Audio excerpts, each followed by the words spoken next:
Muy bien, bienvenidos a su repaso para el examen de medio término. Vamos a empezar con el tema de diabetes mellitus tipo 2.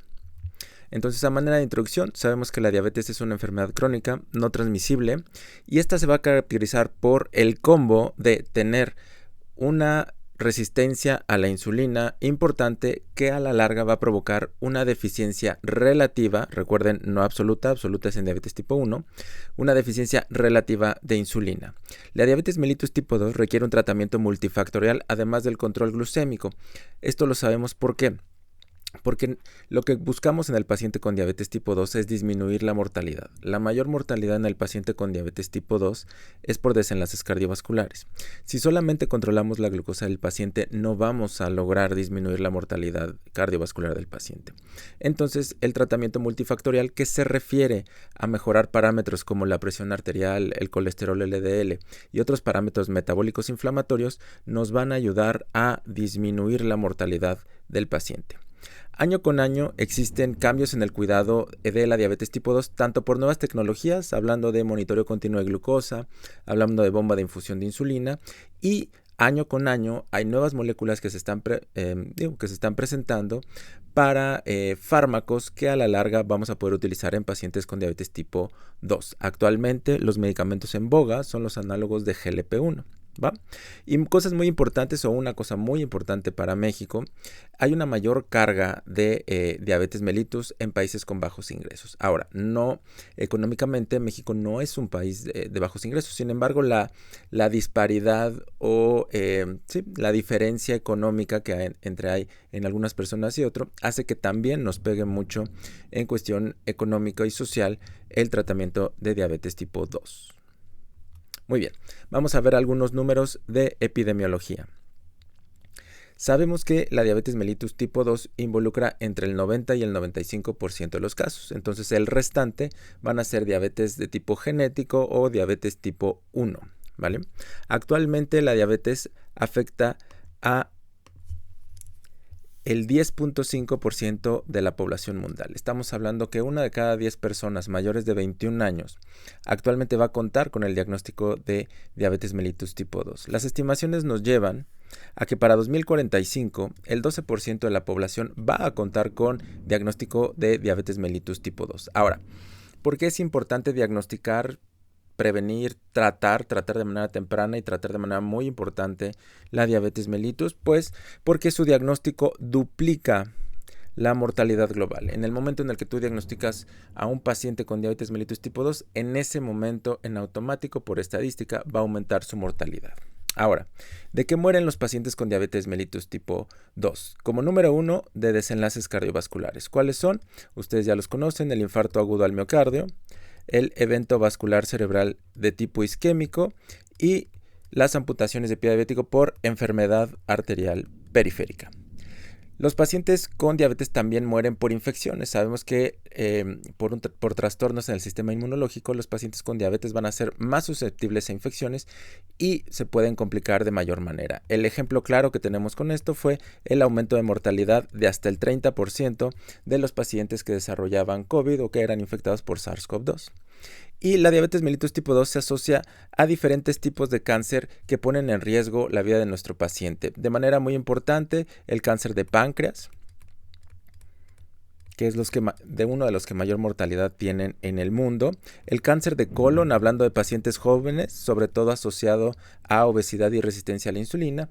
Y en mujeres está el cáncer de ovario y de endometrio, también estrechamente relacionados con el sobrepeso y la resistencia a la insulina. Entonces, todas estas causas o todas estas razones son motivos por el cual tenemos que tener un tratamiento muy importante en mi paciente con diabetes.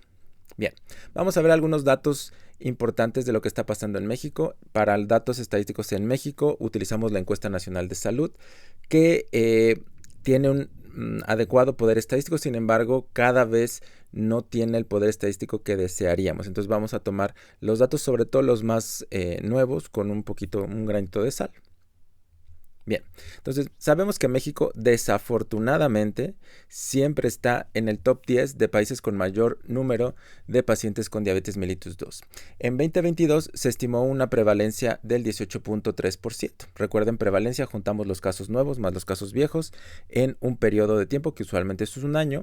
Y esto nos dice que casi 2 de cada 10 mexicanos mayores de 21 años actualmente cuentan con el diagnóstico de diabetes tipo 2.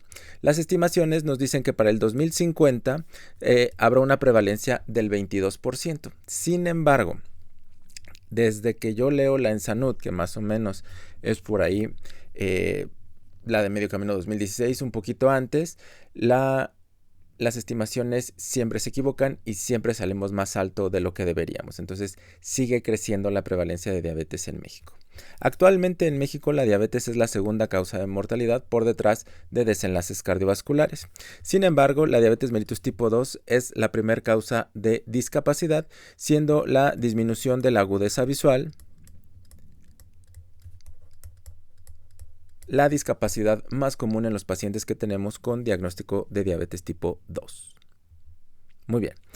¿Qué nos dice esta gráfica? Esta gráfica nos habla de lo mismo, de la prevalencia que hay, y aquí lo separa por géneros a través de los años en la encuesta nacional de salud. Esta ENSANUD es la ENSANUD 2016 que hacía un comparativo o buscaba hacer un comparativo entre las encuestas previas para saber cómo estábamos en la prevalencia de diabetes tipo 2. Y lo que vemos claramente es como sin ningún freno posible la prevalencia de diabetes crece tanto en hombres como en mujeres con cada encuesta. O sea, cada vez hay más pacientes con diabetes tipo 2. Sin embargo, lo que salta a la vista es que son las mujeres las que tienen un mayor incremento en la prevalencia de diabetes tipo 2. ¿Por qué es esto? Bueno, algunos factores sociales, factores genéticos, factores propios del género, la menopausia, etcétera. Pero es importante saber, o lo relevante de esta gráfica es saber que cada vez hay más pacientes con diabetes, que la prevalencia crece y crece y crece, y a pesar de todos los sellos en todos los productos, no hay un freno en la diabetes en México. Muy bien, esta gráfica ¿de qué nos habla? Nos habla de la edad en la que se hacen los diagnósticos de diabetes tipo 2. Aquí son importantes dos momentos. El primero es que la gráfica o la proporción de pacientes que se diagnostican de nuevos diagnósticos con diabetes empieza a partir de la década de los 30 a 39 años. Entonces, esto me refleja que yo en el consultorio tengo que empezar a sospechar diabetes tanto en hombres como en mujeres desde los 30 años. Por experiencia en consultorio, yo diría que desde antes, pero bueno, la estadística para esto nos sirve. El segundo punto para el que nos sirve esta gráfica es saber que la mayoría de los diagnósticos, tanto en hombres como en mujeres, se dan o se hacen entre la década entre los 60 y los 69 años de edad. Esto quiere decir que la probabilidad de que un paciente llegue con el cuadro clínico clásico de diabetes tipo 2 tenga entre 60 y 69 años, es casi seguro que ese paciente va a tener diabetes tipo 2. Entonces, si yo te pongo en un examen un paciente de 65 años de edad con poliuria, polidipsia, polifagia y pérdida de peso, seguramente tendrá diabetes tipo 2. Muy bien. ¿Qué nos dice esta gráfica? Esta gráfica nos dice algo muy preocupante en la encuesta nacional de salud 2016 a medio camino. Básicamente nos dice que para el 2016 el 87.8% de los pacientes recibía algún tipo de tratamiento. Eso quiere decir que el 12% de los pacientes con diabetes en México no recibe ningún tipo de tratamiento. ¿Por qué? Ya sea porque el paciente no lo toma, porque no se oferta en el consultorio, porque no se da el tratamiento adecuado. Entonces, esto es muy relevante y muy preocupante. No solo tenemos una gran cantidad de casos, tenemos 12% de los pacientes que no reciben ningún tratamiento. Entonces, esto nos va a llevar a complicaciones a futuro. Bien, en esta gráfica, puntos importantes que nos refleja nuevamente el comparativo de la Encuesta Nacional de Salud de el 2006, 2012 y 2016 es el tratamiento que llevan o el tipo de tratamiento que llevan los pacientes o que han llevado los pacientes a lo largo del tiempo. En esta gráfica vemos claramente cómo los pacientes que solo toman antidiabéticos orales cada vez es menor. Sin embargo, los pacientes que se aplican insulina o que se aplican insulina y toman además antidiabéticos orales está creciendo. ¿De qué me habla esto? Esto me habla de la historia natural de la enfermedad. O sea, hace que a través del tiempo y a través de los años aumenta la probabilidad de pacientes que requieran insulina. ¿Por qué? Porque la masa pancreática se va perdiendo. Recuerden que una parte importante de la fisiopatología de diabetes es que las células beta entran en apoptosis, en muerte programada. Entonces, esto hace que se vaya perdiendo la célula beta. Entonces, es normal que durante el transcurso del tratamiento, aproximadamente a los 10 años del diagnóstico de un paciente con diabetes tipo 2, se requiera insulina. Entonces, esta gráfica nos habla solamente de la historia natural de la enfermedad. Muy bien. Algunos otros datos que son relevantes en la epidemiología de diabetes en México es que solo el 15% de los pacientes con diabetes tiene una medición anual de hemoglobina glucosilada. La hemoglobina glucosilada, como lo vamos a ver más adelante, es el mejor estudio y de hecho es el primordial que deberíamos de tener para el seguimiento de mi paciente. Básicamente la glucosilada me dice, ¿mi paciente está controlado o no está controlado? Esto quiere decir que en el 85% de los pacientes con diabetes en México no tenemos ni la menor idea si están controlados o no. Esto es muy preocupante. ¿Por qué? Porque obviamente nos detona todas las complicaciones por mal control de los pacientes, ¿vale? Solo el 4% tiene medición de albuminuria. Esto quiere decir que la mayoría de los pacientes, 96% con diabetes mellitus, no estamos haciendo nada para prevenir nefropatía diabética. Actualmente, ustedes lo saben mejor que yo, la nefropatía diabética es la causa más común de enfermedad renal terminal y de diálisis, ¿vale? Y solamente al 21% se le hace una revisión anual de pies. Igual, en México la causa más común de amputaciones no traumáticas es diabetes y no estamos haciendo absolutamente nada para prevenirlo. Muy bien, esta gráfica nos habla solamente de que, bueno, la discapacidad más común o la complicación más común es la disminución de la agudeza visual. Bien, aquí empezamos a hablar un poquito de los temas sociales. En esta gráfica de este estudio muy bonito que compara diferentes países de Latinoamérica, nos dice qué proporción de hombres y mujeres cursan con diabetes mellitus, pero los separa por el grado educativo, ¿no? En algunos países como en Argentina, claramente se ve que a mayor grado educativo, menor probabilidad de desarrollar diabetes tipo 2. ¿Esto qué quiere decir? Que el grado educativo impacta en contener el diagnóstico. O sea, a mayor grado educativo, mayor desarrollo del pensamiento crítico, mayor información, mayor preocupación por tu salud, mayor acceso a sistemas de salud apropiados y menor incidencia de diagnósticos de diabetes. Sin embargo, en México pasa algo muy raro, ni tan raro. Lo que vemos en México es cómo en mujeres claramente se ve esta tendencia, ¿no? A mayor grado educativo, menor riesgo de diabetes. Sin embargo, en hombres pasa algo muy chistoso. En hombres, sí, los hombres que tienen un grado educativo superior, o sea, universidad o posgrado, tienen el menor riesgo de desarrollar diabetes. Sin embargo, los pacientes que tienen educación básica tienen un mayor riesgo que los pacientes que no tienen grado educativo de desarrollar diabetes. Ahora, en mujeres se ve claramente que a mayor grado educativo, menor prevalencia de diabetes, o menor incidencia más bien. En hombres no se refleja tanto. Sin embargo, cuando los juntamos, se ve la clara tendencia. Aquí la idea que es que a mayor grado educativo, menor número de diagnósticos de diabetes. Entonces, una de las estrategias de salud pública dirigida a disminuir la carga de diabetes en el país debe estar dirigida hacia que los pacientes o los mexicanos en general tengamos un mayor grado educativo, o sea, tengamos una educación de calidad y accedamos a grados universitarios. Y esto nos puede llevar a una menor incidencia de diabetes. Ingreso económico. Desafortunadamente no había una gráfica de América Latina tan representativa, pero en esta gráfica de Canadá se ve un poquito de lo mismo.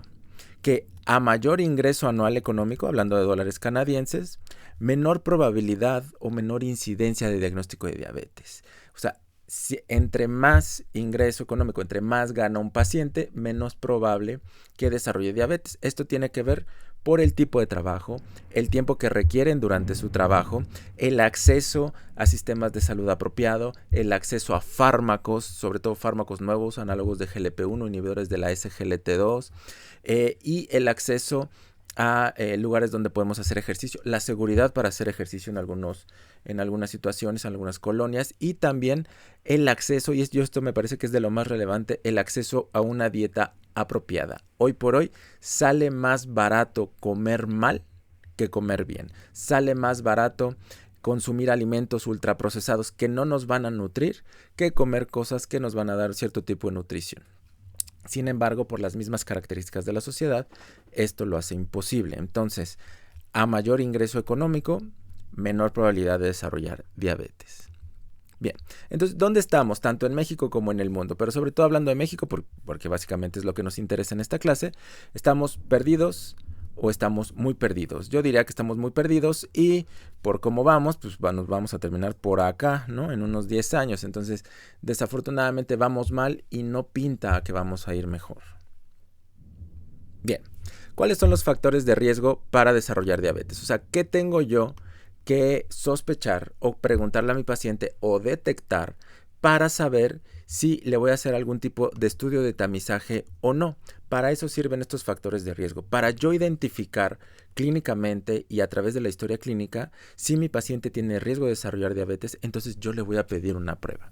El más importante por mucho son los antecedentes heredofamiliares. Si mi papá o mi mamá o mis hermanos tienen diagnóstico de diabetes tipo 2, en automático yo tengo un aumento en el riesgo de desarrollar diabetes. La edad, mayores de 45 años, aunque en la actualidad ya cada vez se toma más como mayores de 35 años las personas que tienen riesgo de desarrollar diabetes.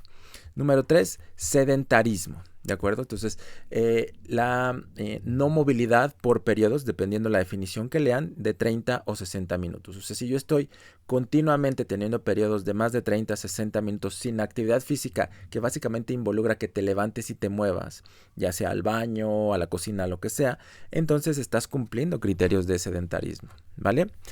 Si tengo obesidad o sobrepeso por índice de masa corporal, recuerden, sobrepeso definido como un índice de masa corporal de 25 más, y obesidad como 30 o más. Entonces, si mi paciente tiene sobrepeso o obesidad, en automático tiene un aumento en el riesgo de desarrollar diabetes. La etnia. Recuerden que esto se saca de la Asociación Americana de Diabetes. Entonces, la etnia en Estados Unidos juega un papel muy relevante pues, por el tipo de pésima dieta que llevan los americanos y por el tipo digamos, por la gran inmigración que tienen de diferentes continentes, ¿vale?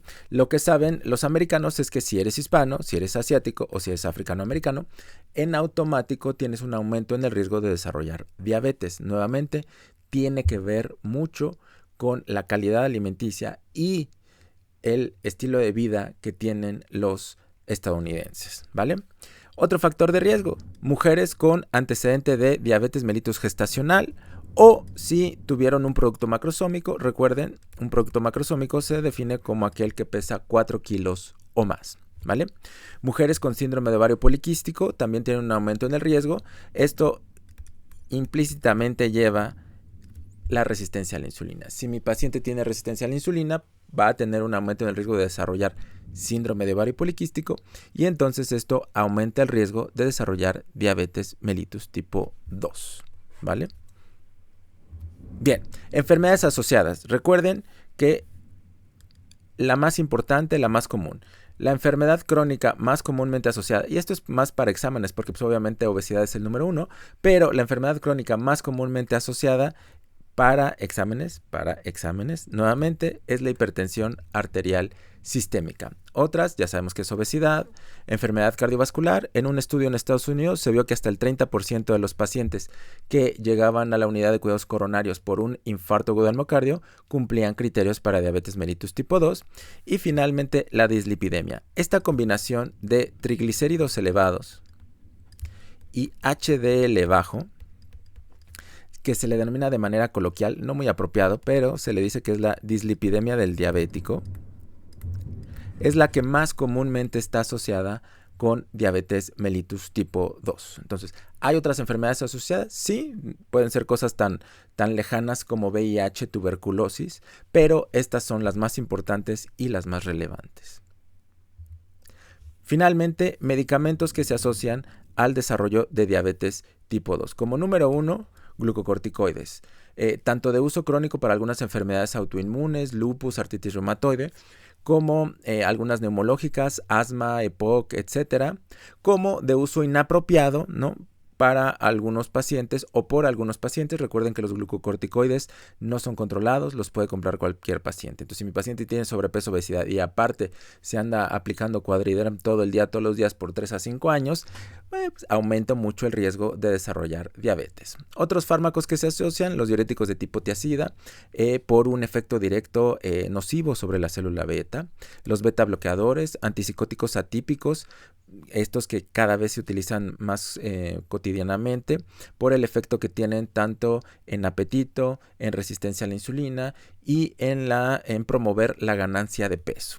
Antidepresivos, aquí depende del tipo de antidepresivos, sobre todo los inhibidores de recaptura de serotonina, pero aquí varía. Hay algunos antidepresivos te hacen subir de peso, otros antidepresivos te ayudan a bajar un poquito de peso. La baja no es representativa, usualmente es de 3 kilogramos, entonces tampoco tan así, ¿vale? Lo que sí está muy bien, digamos que definido, es que el uso de estatinas aumenta casi hasta en el 30% o un poquito más por el último metaanálisis, el desarrollo de diabetes tipo 2. Entonces, si yo le empiezo a un paciente estatinas por dislipidemia, per se ya tenía un riesgo, entonces la estatina le va a aumentar el riesgo para desarrollar diabetes y, como ya lo habíamos visto, tanto VIH como los antirretrovirales van a aumentar el riesgo de desarrollo de diabetes. ¿Por qué? Porque empiezan con alteraciones en el depósito de tejido adiposo.